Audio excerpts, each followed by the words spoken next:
আমার মতো আলেম যারা আছে তাদেরকে আল্লাহ ডেকে জিজ্ঞাসা করবে, আমি তো দুনিয়াতে তোমাকে অনেক কোরআন হাদিসের জ্ঞান দিয়েছিলাম, ধর্মীয় জ্ঞান তোমাকে অনেক বেশি দিছি,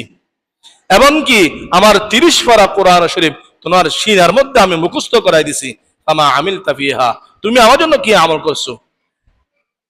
তখন রিয়া, লৌকিকতা আলেম যারা মানুষকে দেখানোর জন্য বয়ান করত, যারা মানুষকে দেখানোর জন্য কোরআন কারীমে তিলাওয়াত করত, মানুষ তাকে বড় আলেম বলবে, বড় বক্তা বলবে, সুন্দর আলোচক বলবে, এই নিয়তে যারা আলোচনা দুনিয়াতে করেছে, এরকম আলেম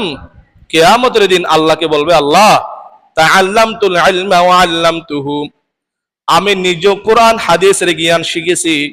প্রতি জুমাবার আমি মানুষকে কোরআন হাদিসের জ্ঞান শিখাইছি, ওয়া কারাতু ফিকাল কুরআনা,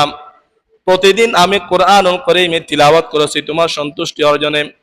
আল্লাহ রাব্বুল আলামিন বললেন, লৌকিক আলেম যাদেরকে বলবেন, কাযাবতা, মিথ্যা কথা বলিও না, তুমি মিথ্যা কথা বলতেছো।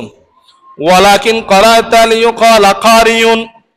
তুমি মানুষকে আলোচনা শুনাইছো যেন মানুষ তোমাকে আন্তর্জাতিক বক্তা বলে, তুমি কোরআনুল কারীম সুন্দর করে তিলাওয়াত করো, তা উদ্দেশ্য মানুষ তোমাকে বড় কারি বলে,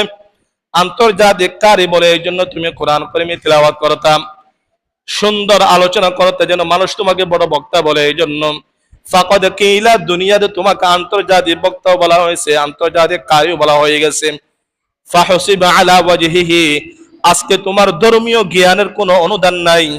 তোমার তিলাওয়াতের কোনো সওয়াব আমার কাছে নাই, তুমি যা চাইছো দুনিয়াতে পেয়ে গেছো, আজকে তোমার জন্য কি হাত্তা উনকিয়া ফিন্নার, তাকেও চিট করে অপদস্থ করে,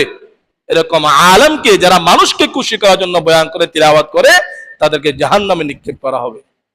নাউযুবিল্লাহি মিন যালিক। আল্লাহ আমাকেও সমস্ত আলেমকে এই লৌকিকতা আমল থেকে হেফাজত করুন, সকলে বলে আমিন।